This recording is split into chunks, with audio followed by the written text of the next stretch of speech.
پورے ملک کے لوگوں کی آزادی کا معاملہ بن چکا ہے۔ پیراگراف نمبر 3،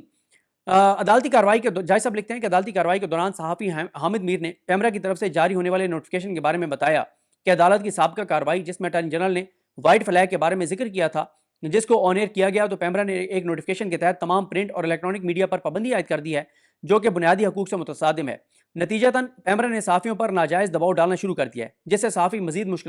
مشکل حالات کا شکار ہو رہے ہیں۔ اٹارنی جنرل پاکستان نے اس امر کی وضاحت کی کہ نوٹیفکیشن کی روشنی میں عدالت جس کیس میں مناسب سمجھے اس کی رپورٹنگ کا حکم دے سکتی ہے۔ یعنی اٹارنی جنرل نے کہا کہ عدالت اگر کسی کیس کا کہہ دیتی ہے کہ اس کو آپ رپورٹ کر سکتے ہیں تو وہ پھر اس کو رپورٹ کیا جائے گا۔ چونکہ پھر آگے محسن اختر کیانی صاحب کہتے ہیں چونکہ یہ مقدمہ ایک اہم نوعیت کا ہے جس کے بارے میں پاکستانی عوام کو کافی تشویش ہے، اس لیے یہ عدالت زیر بحث مقدمے کی کارروائی کو رپورٹ کرنے کی اجازت دیتی ہے۔ پیمرا کی کوئی کارروائی یا نوٹیفکیشن تاحال عدالت کے سامنے زیر سماعت نہ ہے، اس لیے اس کے متعلق کوئی حکم جاری نہیں کیا جا سکتا۔ مزید برآں عدالت مسنگ پرسنز کے تمام کیسز کو لائیو سٹریم کے ذریعے نشر کرنے کا حکم دیتی ہے، جس سے عوام کی آگاہی اور اہم قانونی معاملات کو سمجھنے میں آسانی ہو سکے۔ اس حوالے سے عدالت رجسٹرار کو انتظامی طور پر نوٹ پیش کرنے کا حکم دیتی ہے۔ بہت اہم محسن اختر کیانی صاحب نے حکم جاری کر دیا ہے کہ آئندہ مسنگ پرسنز کا کیس جو ہے، جتنے کیسز ہیں وہ سارے لائیو نشر کیے جائیں گے۔ نمبر 4، عدالت کی جانب سے لکھا گیا کہ دوران بحث عدالت اس نتیجے پر پہنچی ہے کہ لاپتہ افراد کا مسئلہ اس وقت مفاد عامہ کا سب سے اہم مسئلہ ہے اور اس کے لیے تاحال پارلیمان سے کوئی قانون سازی نہیں ہو سکی جس سے لا انفورسمنٹ ایجنسیز کے کردار کو قابل استعمال یا ذمہ دار بنایا جا سکے۔ اس کے ساتھ ساتھ حکومت کی طرف سے بنایا گیا جو لاپتہ افراد کا کمیشن ہے، اس سے بھی کوئی خاطر خواہ فوائد حاصل نہیں ہو سکے۔ لیکن ان تمام مسائل کا فی الحال مندرجہ بالا ایجنسیز کے اندرونی اختیاری اور انتظامی معاملات کو سمجھنے کے لیے ہی کیا جا سکتا ہے۔ لہٰذا عدالت اٹارنی جنرل پاکستان اور جو احمد فرحات کی اہلیہ ہیں ان کی وکیل ایمان زینب حاضر کو اس امر میں ماہرین کو نامزد کرنے کے لیے حکم صادر کرتی ہے کہ ان کے نام عدالت میں پیش کیے جائیں۔ علاوہ ازیں عدالت جو ہے وہ حامد میر اور سیکرٹری پی ایف یو جے کو عدالتی معاون مقرر کرتی ہے۔ عدالت نے ان کو کہا ہے کہ ایمان مزاری جو ہے وہ بتائیں کہ کن کن ماہرین کو اس میں امائکس عدالتی معاون مقرر کیا جا سکتا ہے جو اس سارے معاملے پہ عدالت کو اسسٹ کر سکتے ہیں۔ پیراگراف نمبر 5، محسن اختر کیانی صاحب کہتے ہیں کہ چونکہ لاپتہ افراد کا مسئلہ فرد واحد کا مسئلہ نہیں اور نہ ہی یہ موجودہ مغوی کے بازیاب ہونے کے بعد ختم ہو جائے گا، لہٰذا اس کے لیے مستقل طور پر طریقہ کار کو وضع کرنا ضروری ہے، جس کے لیے مندرجہ ذیل سوالات تحریر کیے جاتے ہیں جو کہ عدالت کی آئندہ کارروائی کے لیے ضروری ہیں۔ نمبر 1،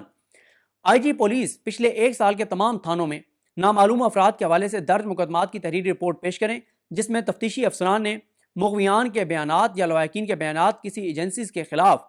کے خلاف لگنے والے الزامات کے حوالے سے ریکارڈ کیے ہوں اور اس ضمن میں تفتیش کرتے ہوئے متعلقہ ایجنسی کے سیکٹر کمانڈر کا بیان قلم بند کیا ہو۔ یعنی بتائیں کہ 1 سال میں کتنے ایسے شہری اغوا ہوئے ہیں جن کی فیملیز نے کہا کہ ان کو ایجنسیز نے اغوا کیا ہے اور پھر اس پہ پولیس نے اس ایجنسی کے کسی سیکٹر کمانڈر کا بیان جو ہے وہ ریکارڈ کیا ہو۔ نمبر 2،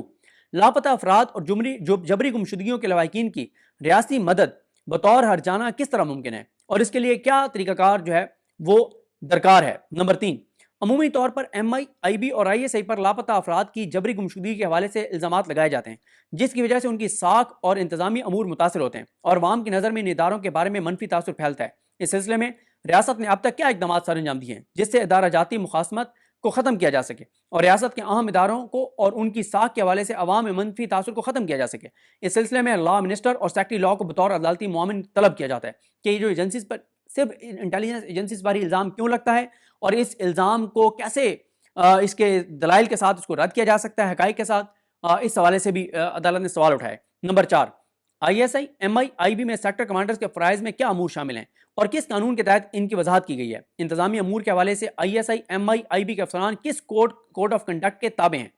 5واں سوال، پچھلے 1 سال میں کسی بھی درج شدہ مقدمے میں کسی تفتیشی افسر نے کسی بھی I S I M I B کے عملے و افسر کا بیان قلم بند کیا ہو اور شامل تفتیش کیا ہو، اگر کیا ہے تو اس کا طریقہ کار کیا ہے۔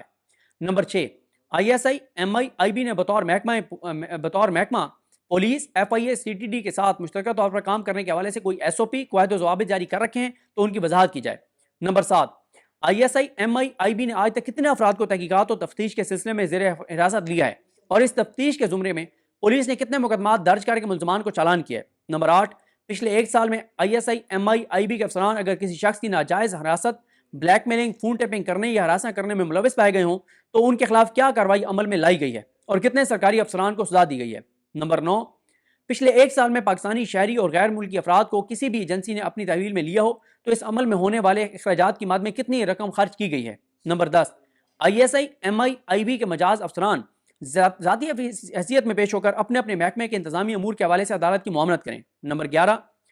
عدالتی معاملین بالخصوص صحافی اور سیکرٹری PFUJ نے اس امر کی وضاحت کرنی ہے کہ لاپتہ افراد یا دیگر مقدمات کی رپورٹنگ بذریعہ الیکٹرانک یا پرنٹ میڈیا کے منفی یا مثبت کیا نتائج ہو سکتے ہیں، اور یہ رپورٹنگ کس حد تک عام شہری کے بنیادی حقوق کے تحفظ میں مددگار ثابت ہو سکتی ہے۔ مزید برآں اس طرح کی رپورٹنگ پر کیا قانون قطعاً کی اجازت دیتا ہے، اور لاپتہ افراد جبری گمشدگی کے مغویان کی برآمدگی کے حوالے سے کون سا ایسا طریقہ کار اپنایا جا سکتا ہے جس سے اس کبھی فعل کو ختم کرنے میں مدد مل سکے۔ نمبر 12، ایجنسیز کے اندر وہ کون سے انتظامی طریقہ کار باقاعدہ طور پر وزارت سے نوٹیفائڈ ہیں جس سے ان ایجنسیز کے اندر موجودہ اکاؤنٹیبلٹی کا نظام نظر آتا ہو، اور سیلف چیک میکنزم کے تحت ادارے کے افسران اور ملازمین اپنی غلطیوں، کوتاہیوں اور غیر قانونی امور کے لیے جواب دہ ہوں۔ پیراگراف نمبر 6، اس میں عدالت نے کہا ہے کہ ان حالات میں اٹارنی جنرل پاکستان کے مقدمہ اعضاء کے التوا کی استدعا کو معاملے کی سنجیدگی کے پیش نظر زیر غور نہیں لایا جاتا، اور مقدمہ اعضاء کو آئندہ تاریخ مورخہ 29 کے لیے مقرر کیا جاتا ہے۔ تمام متعلقہ ادارے بشمول law minister, secretary interior, secretary داخلہ، سیکرٹری دفاع، sector commander ISI، director IB، sector commander MI کو آئندہ تاریخ پر عدالت میں حاضر ہونے کا حکم دیا جاتا ہے۔ پیراگراف نمبر 7، اگر جو احمد فرحاد ہیں وہ آئندہ تاریخ کے سماعت سے قبل بازیاب ہو جاتے ہیں تو اس ضمن میں فوری طور پر تحریری رپورٹ بذریعہ رجسٹرار عدالت میں پیش کی جائے۔ یہ جناب حکم نامہ عدالت کا محسن اختر کیانی صاحب کا، اور یہ بڑا تفصیلی حکم جو ہے محسن اختر کیانی صاحب کا جاری ہوا ہے، اور اس آرڈر کے نتیجے میں مجھے صورتحال کشیدہ ہوتی ہوئی نظر آ رہی ہے، کیونکہ حکومت ڈٹی ہوئی ہے کہ وہ عدالت میں پیش نہیں ہوں گے، عدالتی حکم کو نہیں مانیں گے۔ میں بار بار کہہ رہا ہوں کہ کوئی ایک ایسا مقدمہ ہوگا جس میں معاملات ٹریگر ہوں گے اور صورتحال شاید کسی کے ہاتھ میں نہ رہے۔ بہت ٹف اس وقت سچویشن ہے، بہت سخت اس وقت حالات ہیں۔ اللہ تعالیٰ کرم کرے، دیکھتے ہیں چیزیں کیسے آگے بڑھتی ہیں۔ مجھے اپنی دعا میں یاد رکھیں۔ الحکیم ہم سب کا حامی ناصر ہو۔ اللہ حافظ۔